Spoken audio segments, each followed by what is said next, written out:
versets 17 à 21. Le ministère évangélique des âmes glorifiées en l'Éternel, autrement connu sous le nom de Méage, est une dénomination protestante évangélique et pentecôtiste composée de croyants qui ont sujet de se glorifier en Jésus-Christ, pour ceux qui regardent les choses de Dieu, et qui se sont fait honneur d'annoncer l'évangile aux non-croyants, en sorte que l'évangile de Christ soit abondamment annoncé partout dans le monde entier. Amen. Mois de juin. Mois de Sivan. Les vérités spirituelles du mois de juin. Le mois de Sivan correspond au temps de la moisson d'orge en Israël. L'orge est une céréale à paille utilisée pour nourrir les animaux et produire de la bière et du whisky. Il est caractérisé par un chaume noueux dont la fleur constitue un ensemble d'épis. Après la moisson vient le vannage pour séparer les impuretés du bon grain. Un vanneur qui accomplit un ministère au temps de la moisson est celui qui se sert du vanne pour vanner. Le vanneur est prophétiquement notre partenaire pour le mariage ou notre partenaire pour nous faire prospérer dans un domaine quelconque de notre vie. Il est celui qui a le droit de rachat dans notre vie. En cette saison la récompense vient. Car avec Dieu tout travailleur aura et mérite son salaire. Les textes bibliques, Psaume 24 versets 7 à 10. Ésaïe 26 verset 2. Jérémie 15 verset 7. Luc 3 versets 16 et 17. Galates 5 versets 16 à 22. Psaume 24 versets 7 à 10, verset 7. Portes, élevez vos linteaux, élevez-vous, portes éternelles. Que le roi de gloire fasse son entrée. Verset 8. Qui est ce roi de gloire? Est l'Éternel fort et puissant, est l'Éternel puissant dans les combats. Verset 9. Portes, élevez vos linteaux, élevez-les, portes éternelles. Que le roi de gloire fasse son entrée. Verset 10. Qui donc est ce roi de gloire? L'Éternel des armées, voilà le roi de gloire. Ésaïe 26 verset 2, ouvrez les portes, laissez entrer la nation juste et fidèle. Jérémie 15 verset 7, je les vanne avec le vent aux portes du pays, je prive d'enfants, je fais périr mon peuple, qui ne s'est pas détourné de ses voies. Luc 3 verset 16 et 17, verset 16, il leur dit à tous, moi, je vous baptise d'eau, mais il vient, celui qui est plus puissant que moi, et je ne suis pas digne de délier la courroie de ses souliers. Lui, il vous baptisera du Saint-Esprit et de feu. Verset 17, il a son vanne à la main, il nettoiera son aire, et il amassera le blé dans son grenier, mais il brûlera la paille dans un feu qui ne s'éteint point.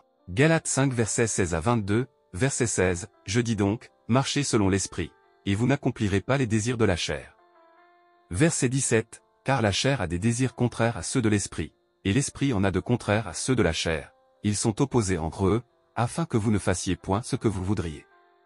Verset 18, si vous êtes conduits par l'Esprit, vous n'êtes point sous la loi. Verset 19, or, les œuvres de la chair sont manifestes, ce sont l'impudicité, l'impureté, la dissolution, verset 20, l'idolâtrie, la magie, les inimitiés, les querelles, les jalousies, les animosités, les disputes, les divisions, les sectes, verset 21, l'envie, l'ivrognerie, les excès de table, et les choses semblables.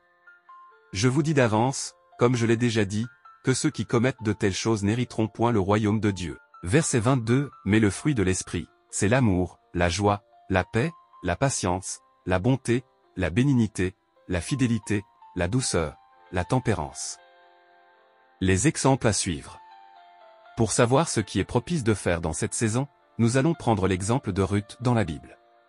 Ruth qui perd son époux et se retrouve seule avec Naomi, sa belle-mère. Naomi et Ruth étaient des femmes pauvres, indigentes qui n'avaient pas de quoi manger, mais Dieu a changé leur histoire à cette période.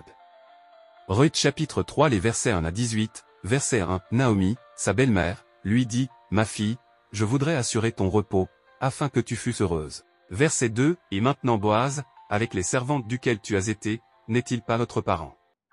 Voici, il doit vanner cette nuit les orges qui sont dans l'air. Verset 3, lave-toi et oins-toi, puis remets tes habits, et descends à l'air.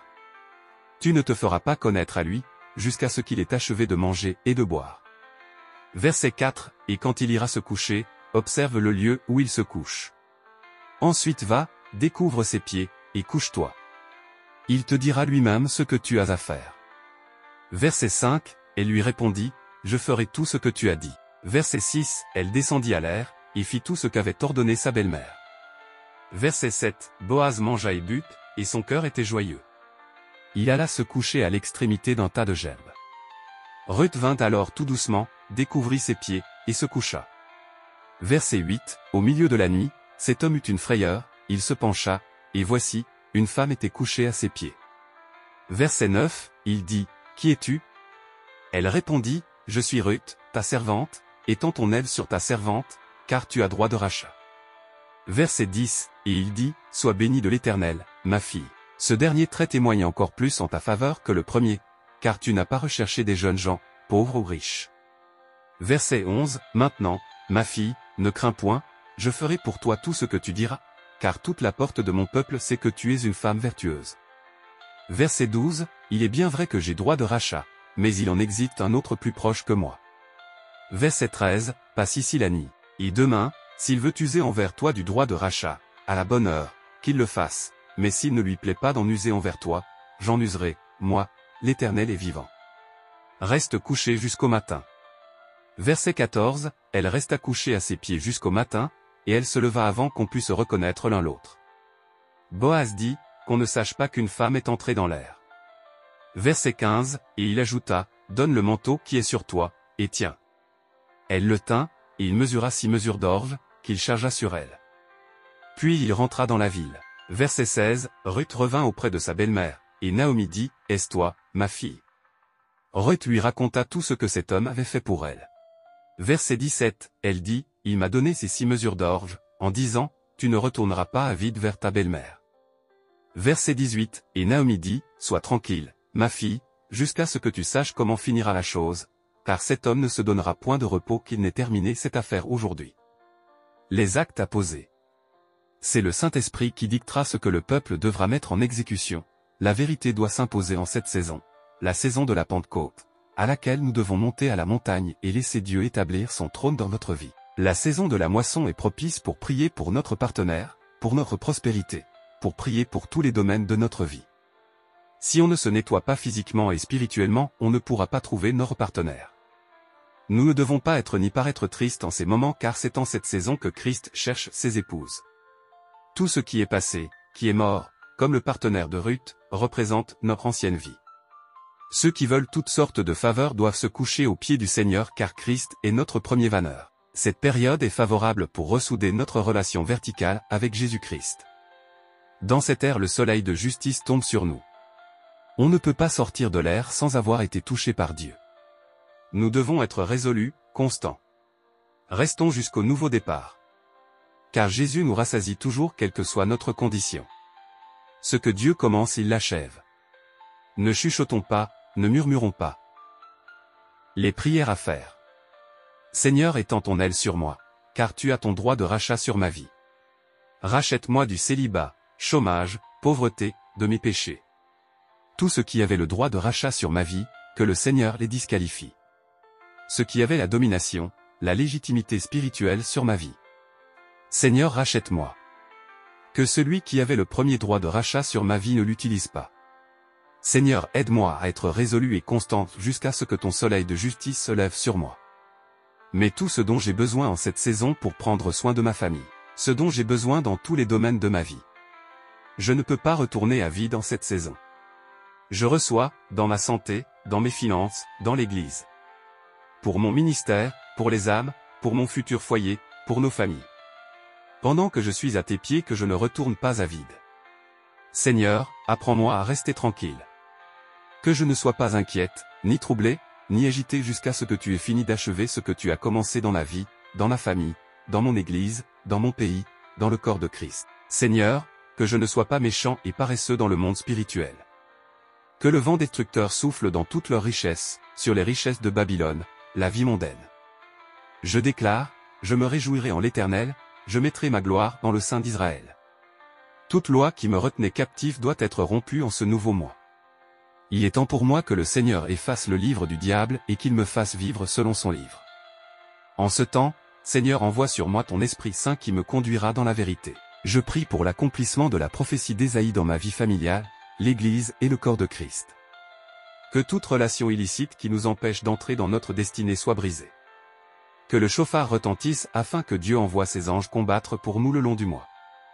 Que ce son ébranle les démons, opère des guérisons et des miracles. Qu'il délivre, apporte le changement et la résurrection dans tous les compartiments de notre vie. Seigneur, sépare-moi de toutes les œuvres mortes afin que les fruits de l'Esprit soient manifestes dans ma vie, ma famille, le corps du Christ est dans ma nation.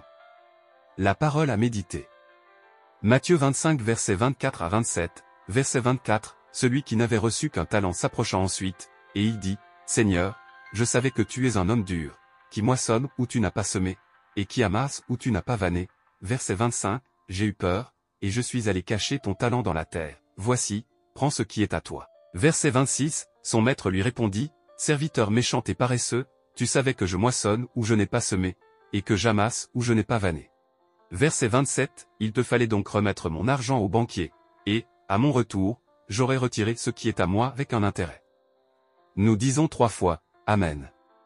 Amen. Et Amen. Que signifie méage dans le christianisme? Romains 15 versets 17 à 21. Le ministère évangélique des âmes glorifiées en l'Éternel, autrement connu sous le nom de méage, est une dénomination protestante évangélique et pentecôtiste composée de croyants qui ont sujet de se glorifier en Jésus-Christ, pour ceux qui regardent les choses de Dieu. Et qui se sont fait honneur d'annoncer l'évangile aux non-croyants, en sorte que, l'évangile de Christ soit abondamment annoncé partout dans le monde entier. Amen. Si vous avez apprécié cette publication, abonnez-vous, likez, sonnez la cloche de notification pour ne pas rater nos prochains messages et partagez.